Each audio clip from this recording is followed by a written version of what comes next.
So, Coach, thank you very much once again for your time. I hope you're able to find some time to sleep. How was the night? Thank you too. Yeah, I couldn't sleep. I slept briefly because up to 2 a.m. I was still awake.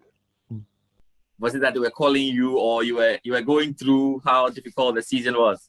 Yes, calling, messages, and so many. I had to attend to people, but you can't ignore them. The fact that they notice that you are on WhatsApp, they'll send you a message, and you have to respond. But they'll definitely know that you are there and you ignore them. So you've been managing. Until they went to bed, and I also went to bed. That's right. So let's start with with the entire journey, the way it all started. I mean, yeah. what were the considerations before you took the job? I mean, why did you believe that this was possible? I've played in R2 before. So when I came down to Tamale, Karim Starboy contacted me. He was also an old player. I mean, who was the CEO of the club. He contacted me knowing very well that I've done this sort of job elsewhere. So I told him, you see where I am now, it will be difficult, if not impossible. But what you need to do is to speak with my registrar at the university. So the registrar, they came there and spoke with the registrar. Registrar, okay, gave them the support that they should use me for their purpose. So that was how I got into RTU back. To train them. Good. So how are you managing it? Because I know that being a lecturer can be very, very, very demanding. And I know you have been through all the universities. Of course, another day we'll talk about what you have done in the Ghana University Sports Association games and all. But I know how challenging it can be. How are you managing it? Yeah, see, when you have so many things to combine, then you have to schedule your time very well. So teams like Tamale City and Steadfast FC, who gave you a serious run for your money. How was the competition in Tamale like? Yes, it was highly good in the sense that their existence really motivated us to work beyond our expectation, because they are doing well, and RTU being an old team, you don't have to relax. You also have to redouble your effort. So that was the secret. In actual fact, they really helped our cause. And you really had to push to get the stuff down. Tell me about the away travels. I realized that the away travels were not easy, even though it was competitive in Tamale, like we can see. There was so many harassment on the officiating officials, and our bench. You could not sit on the bench. At a point, you see supporters throwing water at you and all that. So you have to move out of your zone and all that. So it was not easy. Being an away team, to win a match there is not an easy task. So we thrive. Well, we're resolute. The boys were really resolute. That we had to qualify, because when you look at the teams there, they play well, but our strength was beyond some of them who could handle us. So what were you constantly telling your boys, because they had to mentally be strong with all these things happening away? What were you telling them?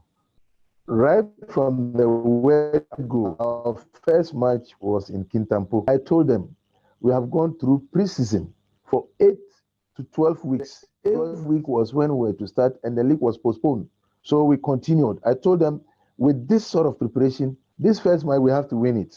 And indeed, we won the first match away. So that was how I was pushing them. And it was after every match, or before every match, I tell you, this is a match, we have to do this. If we win it, we'll go this way. So this way, the psyche I was playing on my players, and they were moving. The final days of the season was very tough mentally, because after Ofakwatano had their points from the boardroom, we changed everything on the table. How did it destabilize you guys? It really destabilized us, but being an experienced as I am, I told them, let's work until the last hour. We shouldn't give up. We can still qualify. Even yesterday at the dressing room, like I mentioned earlier on, my assistant coach used to do, I asked him to, do the board work and what have you. But when I go, I reshape it and re-echo certain things. Well, yesterday I didn't do that. I only told them, look, gentlemen, we are qualifying. Let's win this match. That was what my instinct told me. I told them we are winning this match. So I said, wow, we'll surely qualify. Wow. And that was in. What have you made of the ex-players, those who came in to help, some of your bank rollers who came in to help? We know that the vice president is also very interested in all of this. What do you make of all of that? How did that help you? Yeah, in fact, RTU as it is a club that anybody who grew up in the north cherishes. So it has been a name that exists in all the houses in the north. I mean, in the 70s and then 80s, we'll be wondering what type of RTU they are talking about. So, I mean, it's something that people want to see, and those, people who really supported the team, including the vice president, His Excellency, they were all supporters of RTU when they were here. Before they left, they were all supporting RTU, including everybody, including us, the old players who have come to assist me to do the job. I mean, when I came, and then we pushed the team through, and that was the motivation. I mean, that has brought us. Thinking again, I was just going through your record. The fact that you helped Dorada to come in '96, the fact that in 2005 you helped Tamale to get to the middle league before they went through, and the fact that you have done this, you are becoming an expert in bringing teams to the Premier League already. I mean, it's about setting objective, because a coach doesn't set objective for low practice. You have to tell them whether they will agree or not. Depends on them solely. Well, you are only going to guide them. They tell them it is for you. I mean, if we are able to make it, I mean, you have made history. This means the world to you, I guess. Looking at the way forward, everybody will be hoping that RTU will stay in the league. Going in. What are some of the immediate plans you are taking? Yeah. For now, I mean, I understand there's going to be another championship. Yeah. Okay. So we were doing scouting of some players who we feel can come and support the cause of RTU. So I'm here to submit my report to the management. I mean, I will advise them to look for those players to augment the team that we have. So I will build a winsome team. That's good. So when you look through the season, what was your most difficult match? The difficult match we played against Nswaterman in Tamale. We drew with them there, and it was tough here. We won 3-2, but it wasn't an easy match. I mean, it wasn't an easy match at all. Because when you look at the big guys who were following us, as for them, we dealt with them. We beat Arsenal 3-0 in Tamale here.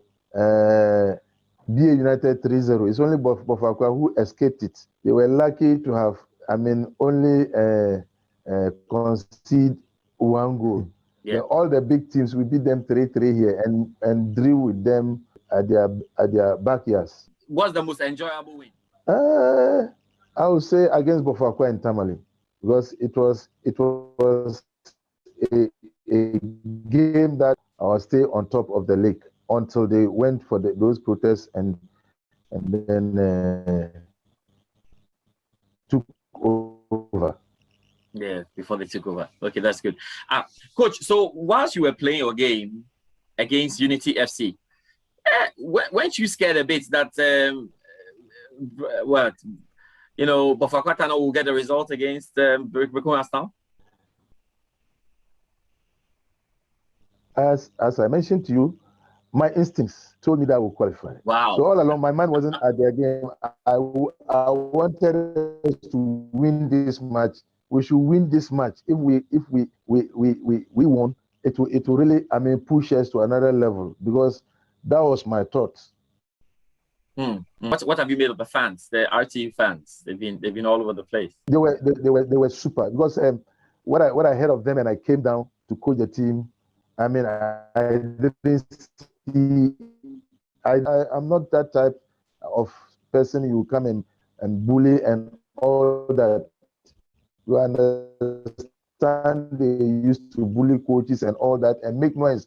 After matches, they disturb the opponents. I said, look, me, I'm a gentleman. If I come and you are doing this, I'll leave in whatever they could do. So I should think if there's going to be award for supporters, they should give it to RTU. Okay, so how are you and your team planning the celebration? You and your boys. Yes. It's some guinea fowl movement. Wednesday. Is it some guinea fowl movement or? We'll meet on Wednesday at the training grounds. I mean, before then, maybe the management would have told us whatever they have arrangement they have for us towards the coronation of the league. So how we are going to enjoy the victory. Okay, coach. Right. I have to say a big thank you to you for your time and congratulations once again, carrying RTU to the Premier League. We're looking forward to seeing you guys do what you know how to do very best. I don't know if there are any special thanks you want to say to anyone. Yes.